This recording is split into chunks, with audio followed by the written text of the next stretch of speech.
अस्सलाम वालेकुम बच्चों, कैसे हैं आप सब। तो आज हमारा लेक्चर नंबर 7 है और आज जो ऑर्गेनेली हम स्टार्ट करने लगे हैं वो है गोल्जी अपरेटस।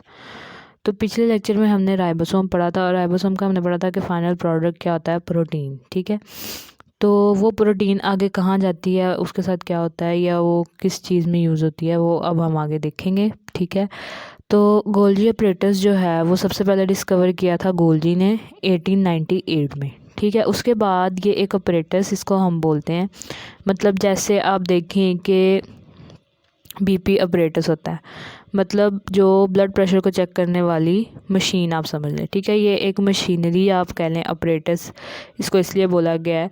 और ये अपरेटस जो है वो किस में पाया जाता है, प्लांट्स में और एनिमल्स में, यानी सिर्फ यूकैरियोट्स में पाया जाता है, प्रोकैरियोट्स में ये नहीं होता। उसके बाद बेटा हम देख लेते हैं कि गोल्जी अपरेटस किस चीज़ से मिलके बना होता है। तो गोल्जी अपरेटस के अंदर जो है वो फ्लैटेंड सैक्स होती हैं, मतलब कि सैक्स आपको पता है कि थैलियों को हम बोलते हैं फ्लैटेंड, मतलब चिपटी हुई। तो जो ऐसी थैलियाँ जो कि चिपटी हैं और उनके उसका स्टैक हो, मतलब उसका ढेर हो, तो वो मिलके बना देते हैं फ्लैटेंड सैक्स का ढेर जो है वो मिलके सिस्टर्नी बनाता है, और सिस्टर्नी और वेसिकल्स मिलके गोल्जी अपरेटस बनाते हैं। ठीक है, सबसे पहले सिस्टर्नी है, सिस्टर्नी जो है वो वेसिकल्स के साथ मिलती है और फिर गोल्जी अपरेटस बन जाता है। अब ये जो वेसिकल्स हैं वो कहाँ से आते हैं, वो आते हैं स्मूथ एंडोप्लाज्मिक रेटिकुलम से। ठीक है, स्मूथ एंडोप्लाज्मिक रेटिकुलम जब उसकी बडिंग होती है या वो उसके बड बनते हैं, वो फिर बड जो है वो आगे वेसिकल्स में कन्वर्ट होते हैं और वेसिकल्स जो हैं वो मिलके फिर आगे गोल्जी अपरेटस बना देते हैं। ठीक है,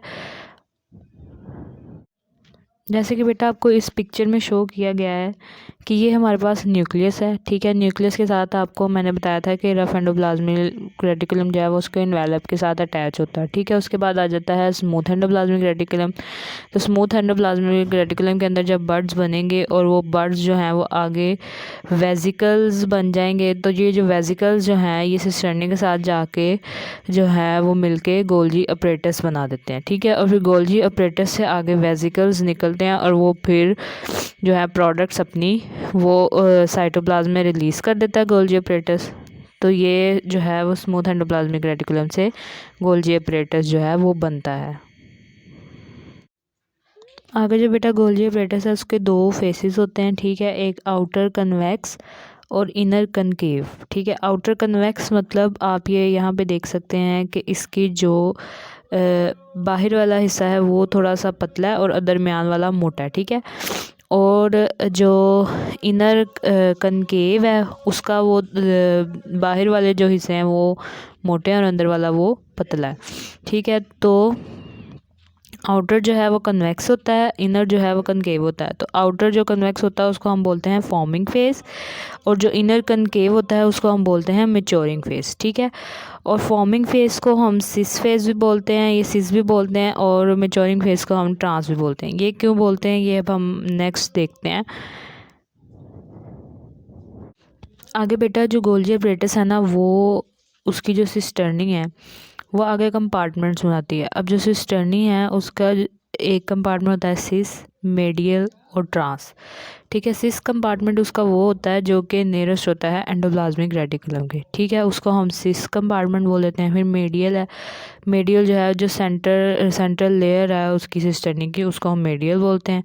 और ट्रांस जो है जो कि दूर हो एंडोप्लाज्मिक रेटिकुलम से। ठीक है, तो ये सिस जो कंपार्टमेंट है ये रिसीव करता है वेसिकल को, किससे, एंडोप्लाज्मिक रेटिकुलम से, और यही आगे इसको हम कह देते हैं सिस फेस। ठीक है, और जो ट्रांस कंपार्टमेंट है वो बनाता है वेसिकल्स को, तो उसको वही हम आगे कह देते हैं ट्रांस फेस है वो गोल्जी अपरेटस का। ठीक है, अगर आप यहाँ पे देखें तो यहाँ पे आपको मैच्योरिंग फेस और फॉर्मिंग फेस नज़र आ रहा होगा। तो फॉर्मिंग फेस जो है वो है हमारा सिस फेस। ठीक है, और जो मैच्योरिंग फेस है वो है हमारा ट्रांस फेस। ठीक है, अब आगे जैसे बेटा आप यहाँ पर देख सकते हैं ये हमारे पास एंडोप्लाज्मिक रेटिकुलम मतलब रफ है और फिर स्मूथ है, और जो इससे जो है वेसिकल रिसीव कर रहा है वो है हमारा फॉर्मिंग फेस। ठीक है, यानी कि सिस फेस।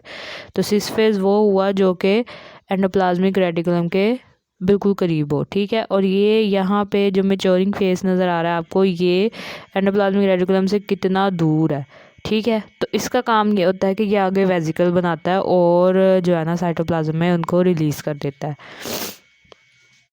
लास्ट पे बेटा अब गोल्जी अपरेटस का फंक्शन है, तो ये दो फंक्शन परफॉर्म करता है। सबसे पहला ये कि ये जो सेल सिक्रीशन होती हैं उनकी ये पैकेजिंग करता है।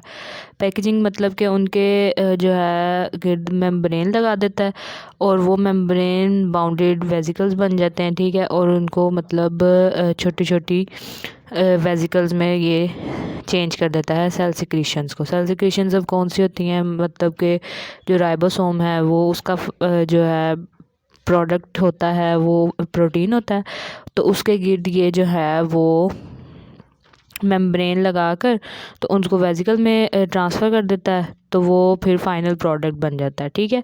उसके बाद ये मॉडिफिकेशन करता है। मॉडिफिकेशन क्या करता है कि आपको पता है कि ये रफ एंडोप्लाज्मिक रेटिकुलम से हमारे पास प्रोडक्ट आ रहा होता है प्रोटीन, और स्मूथ एंडोप्लाज्मिक रेटिकुलम से आता है लिपिड्स, ठीक है। तो ये प्रोटीन्स जो आए उससे रफ एंडोप्लाज्मिक रेटिकुलम से, उनके अंदर कार्बोहाइड्रेट्स को ऐड कर देता है और ग्लाइकोप्रोटीन बना देता है। और जो लिपिड्स आए स्मूथ एंडोप्लाज्मिक रेटिकुलम से, उनको उनके अंदर कार्बोहाइड्रेट्स को ऐड कर देता है और ग्लाइकोलिपिड्स बना देता है, ठीक है। तो ये क्या करता है कि फाइनल प्रोडक्ट्स बना देता है, क्या करने से, उनके वेजिकल्स बनाने से, ठीक है। जो सेल सिक्रीशंस हैं उनके वेजिकल्स बना दिए जाते हैं और फिर वो सेल के बाहर एक्सपोर्ट करने के काबिल हो जाते हैं। मतलब फिर उनको कोई ख़तरा नहीं होता कि अब इन सेल सिक्रीशंस के ऊपर कोई रिएक्शन हो जाएगा या फिर कोई मतलब कोई और चीज़ इसको या कोई और ऑर्गेनेल इसको इस्तेमाल कर लेगी, तो वो सेल से बाहर एक्सपोर्ट हो जाते हैं, ठीक है। तो ये क्या करता है, ये पैकेजिंग का काम करता है, पैकेट बना बना के मतलब सेल के बाहर भेजने के काबिल कर देता है। ठीक हो गया जी। तो ये बेटा आज का लेक्चर था। आपको कोई भी चीज़ समझ ना आई हो तो आप कमेंट्स में नीचे पूछ सकते हैं, ठीक है। और वीडियो को पूरा लाजमी देखा करें बेटा, और हमारे चैनल को लाजमी सब्सक्राइब करें। मिलते हैं नेक्स्ट लेक्चर में। अल्लाह हाफिज़।